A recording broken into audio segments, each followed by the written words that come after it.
Hello everyone. So in today's lecture, we are going to revise a very important subject of that is your exam, Himachal Pradesh Judiciary exam, that is CPC.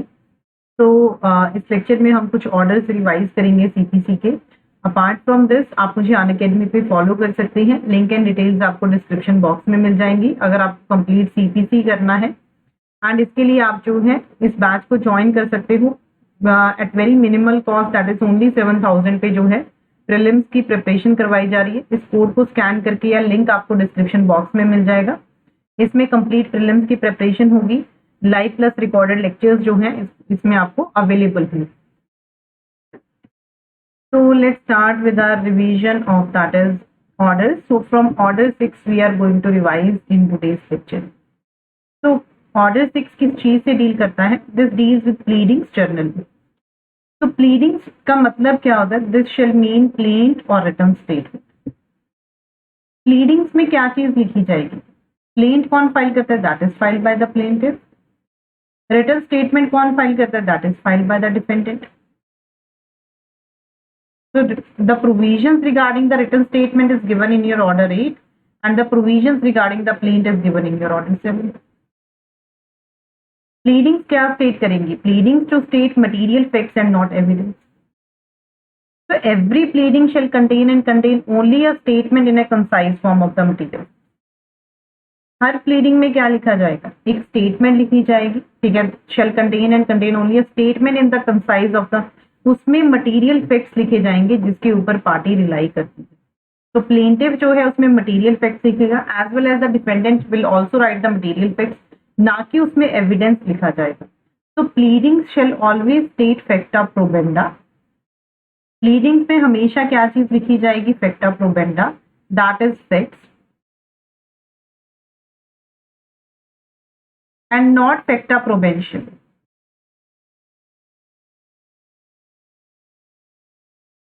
That is not evidence. So every pleading shall be necessarily be divided into paragraphs. Her pleading जो है paragraphs में divide होगी. Numbers होंगे conjunctively, तो उसको numbers दिए जाएंगे. Date, sums and figures जो है प्लीडिंग्स में figures as well as words दोनों चीजों में जो है वो लिखे जाएंगे. Rule 4 says that in all cases in which the party pleading relies on any misrepresentation, fraud, breach of trust, willful default or undue influence, and in all other cases in which the particulars may be necessary, so shall be stated in the plea. तो सारी चीजें जो हैं pleadings में सारी चीजें लिखी जाएंगी जिसके ऊपर पार्टी रिलाई कर रही है. किसी मिसरिप्रेजेंटेशन, फ्रॉड या विलफुल, अगर पार्टी कहती है कि नहीं ये चीज सही नहीं है, this is based on the misrep, so each and everything will be included in the that is pleading. तो प्लीडिंग्स जो है दैट इज उसके ऊपर किसके साइन होंगे? हर प्लीडिंग के ऊपर साइन होंगे पार्टी के एंड उसके प्लीडर. दिस सेज दैट फिर a party pleading is by reason of absence. अगर पार्टी जो प्लीड कर रही है वो एब्सेंस की वजह से या किसी और गुड कॉज की वजह से अगर वो साइन नहीं कर पाई प्लीडिंग से, देन उसके ऊपर साइन कर सकता है कोई भी पर्सन जो ड्यूली ऑथोराइज्ड है टू साइन द सेम और टू सू और defend on his. So every pleading shall be signed by the party and his pleader, provided that where a party pleading is by reason of absence or for other good cause unable to sign the pleading. अगर किसी reason की वजह से वो नहीं sign कर पाए तो उसके ऊपर साइन कर सकता है कोई भी पर्सन जो ड्यूली ऑथोराइज्ड.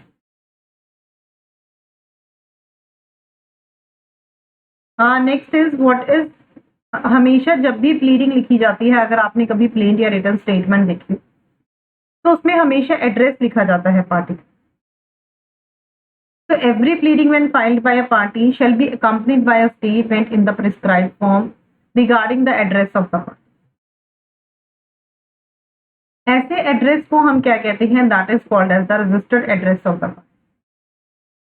तो अगर कोई भी एड्रेस चेंज हुआ है तो पार्टी को जो है वो कोर्ट में स्पेसिफाई करना होता है कि पार्टी को स्टेट करना होता है कि this is the new address of the party. So such address frame में time to time be released by lodging in the court a form duly filled up करके state करके कि new address है party का and accompanied by a verified petition. Now this says कि अगर जो registered address है पार्टी का, if that is discovered by the court to be incomplete, false or fictitious,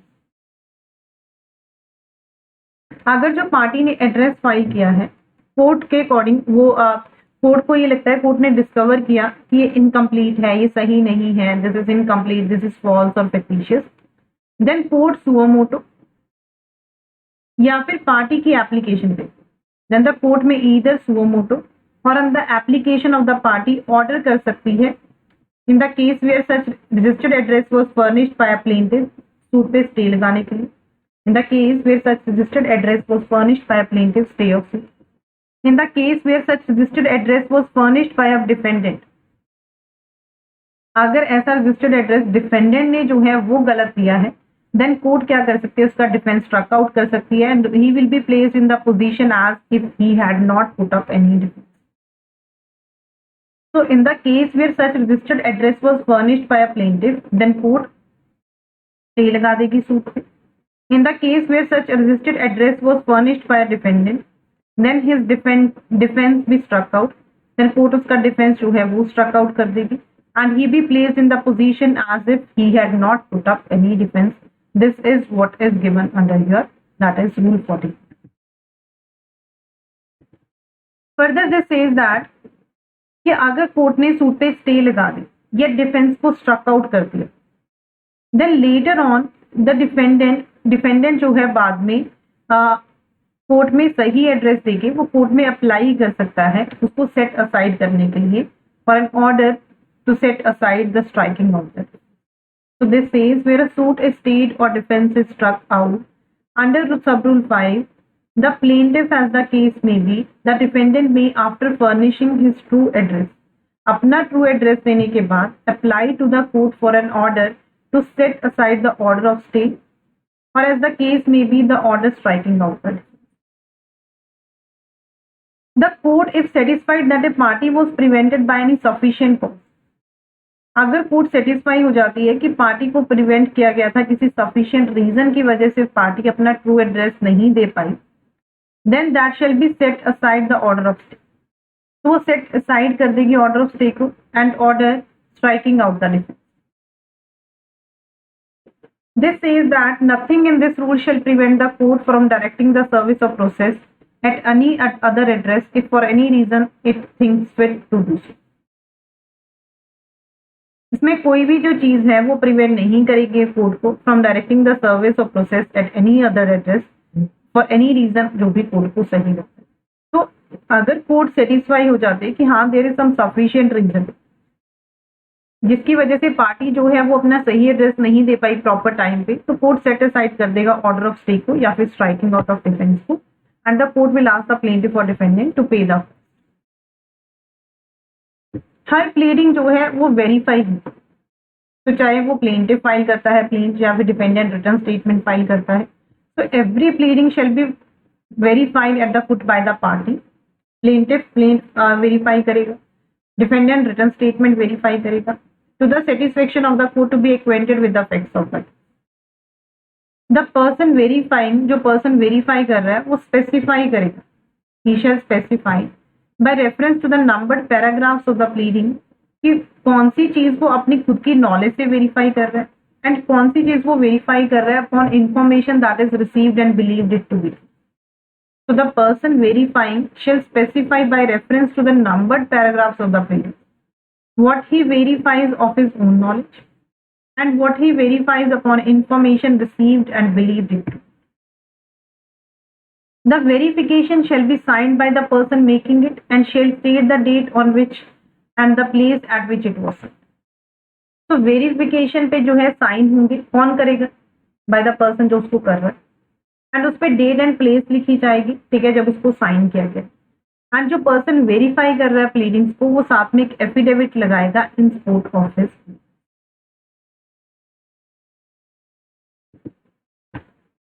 Rule 16, Rule 17 and Rule 18 are very important. Rule 16 deals with striking out of pleadings. Rule 17 deals with amendment of pleadings. And Rule 18 deals with failure to amend after. So Rule 16 says that this deals with striking out of pleadings. Court किसी भी stage of the proceeding, the court may at any stage of the proceeding order to be struck out or amend any matter in any pleading. Court order कर सकता है किसी भी stage पे struck out करने के लिए या अमेंड करने के लिए इन एनी प्लीडिंग, अगर कोर्ट को लगता है कि this is unnecessary, scandalous, frivolous और वेक्सेशियस और विच में टेंड टू प्रीजुडिस, एम्बेरस और delay the fair trial of the suit. अगर कोर्ट को लगता है कि इसकी वजह से जो है डिले हो जाएगा fair trial of the suit, this will prejudice, this will harm the fair trial of the suit, then the court can do so, और which is otherwise an abuse of the process. तो ऐसे cases में court के पास power है that court can at any stage of the proceeding order that to be stopped. Rule 17 deals with amendment of pleadings. Amendment का मतलब क्या है? modification in the earlier pleadings that is filed by the party, चाहे वो plaint है चाहे वो return statement. तो ऐसा नहीं है कि प्लेंटिफ ही अमेंडमेंट करवा सकता है, defendant can also file an application for amendment. So this says the court may at any stage of the proceeding, court किसी भी स्टेज ऑफ द प्रोसीडिंग पे अलाउ कर सकता है ईदर पार्टी, दैट मीन्स चाहे वो प्लेंटिफ है चाहे वो डिफेंडेंट है, टू ऑल्टर और amend his pleadings in such manner and all such amendments, and court तब भी अमेंडमेंट को अलाउ करेगा if that is necessary for the purpose of determining the real question in controversy between them. There are certain things that the court will look into कि whether the amendment should be allowed or not. For example, the court will see whether the defendant की जो ये defendant ने file की है amendment application, whether this is to delay the process of the court, whether this was in the knowledge of the party earlier, क्या ये information party की knowledge में थी या नहीं, then only there are certain, after looking into certain things, then only the court will allow this, and the court will see कि whether this is necessary for the purpose of determining the real question in controversy between the parties. This says that no application for amendment shall be allowed. कोई भी application amendment के लिए नहीं allow की जाएगी after the trial has commenced. एक बार अगर trial commence हो गया उसके बाद कोई भी एप्लीकेशन जो है अलाउ नहीं की जाएगी unless the court comes to the conclusion कि ड्यू डिलीजेंस के बाद भी पार्टी इस मैटर को रेज नहीं कर पाई before the commencement of trial. So this is the proviso that is attached है। वैसे तो वी हैव सीन कि कोर्ट किसी भी स्टेज ऑफ द प्रोसीडिंग पे जो है इसको अलाउ कर, बट प्रोविजो ये कहता है कि कोई भी एप्लीकेशन अमेंडमेंट के लिए कोर्ट अलाउ नहीं करेगी एक बार जब ट्रायल कमेंस हो गया, अनलेस कि कोर्ट इस कंक्लूजन पे ना आ जाए कि ड्यू डिलीजेंस रखने के बाद भी पार्टी इस मैटर को रेज नहीं कर पाई before the commencement. Then rule 18 deals with failure to amend after order.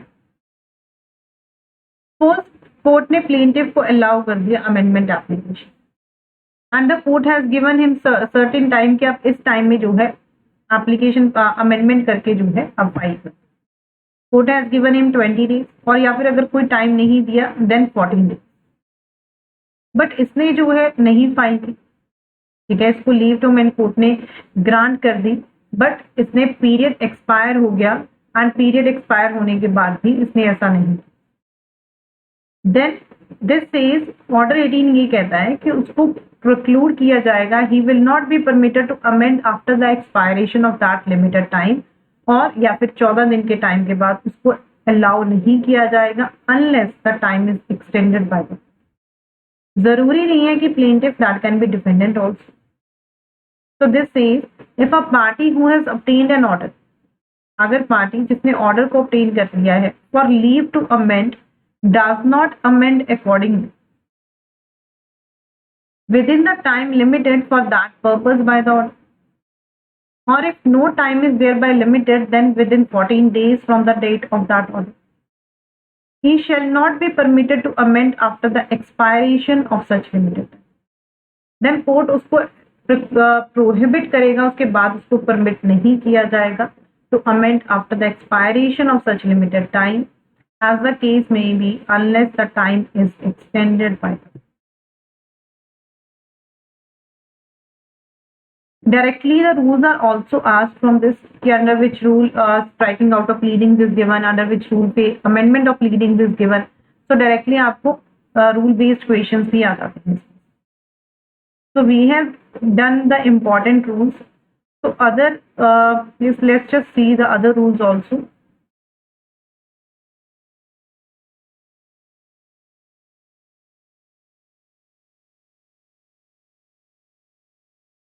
Rule 8 deals with denial of contract. Rule 8 says where a contract is alleged in any plea, अगर कोई contract alleged किया गया है किसी pleading में, a bare denial of the same by the opposite party shall be construed only as a denial in fact of the express contract alleged or of the matters of the fact from which the same may be implied, and not as a denial of the legality or sufficient law of such contract. ये कहता है कि अगर कोई contract allege किया गया है pleading में, तो एक सिर्फ बेयर डिनाइल कर देना और कुछ नहीं लिखना, ऑपोजिट पार्टी ने सिर्फ बेयर डिनाइल कर दिया कि नहीं ये कॉन्ट्रैक्ट नहीं हुआ, तो that is the denial of the express contract alleged. वो डिनाइल नहीं है रिगार्डिंग द लीगैलिटी और sufficiency in law of such contract. Denial हमेशा जो है वो स्पेसिफिक होना चाहिए. अगर डिनाइल स्पेसिफिक नहीं है देन उसको हम क्या मानते हैं, that shall deem to have been admitted.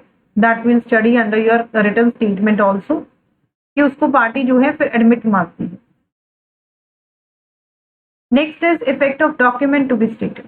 This says, wherever the contents of any document are material, it shall be sufficient in any pleading to state the effect without setting out the whole or any part thereof, unless the presides of the document or any part thereof. अगर कोई document के contents material है, ये sufficient है किसी भी pleading में state करना effect as briefly as possible, unless कि जो प्रिसाइज वर्ड्स हैं डॉक्यूमेंट के या फिर कोई part thereof that permitted. So we have seen all the important provisions of Order 6 from which the questions are asked from you. तो अगर आपको रैपिड रिवीजन करनी है सीपीसी की, you can just join my batch, आपको recorded मिल जाएगा. ठीक है, आप मुझे टेलीग्राम पे फॉलो कर सकते हो. टेलीग्राम का लिंक जो है you will get in the description box. Apart from this,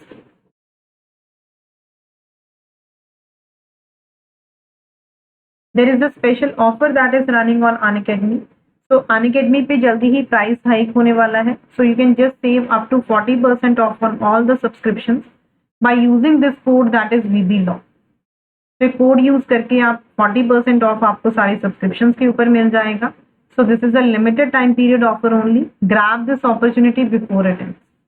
Apart from this, I have already told you that this is the specific Himachal Pradesh Judiciary Prelims Rapid Revision batch. This is only available at 6,999. So वैसे इसका price जो है 19,999 है. By using this code, you can just join this. So thank you so much, learners. I'm just ending the session here.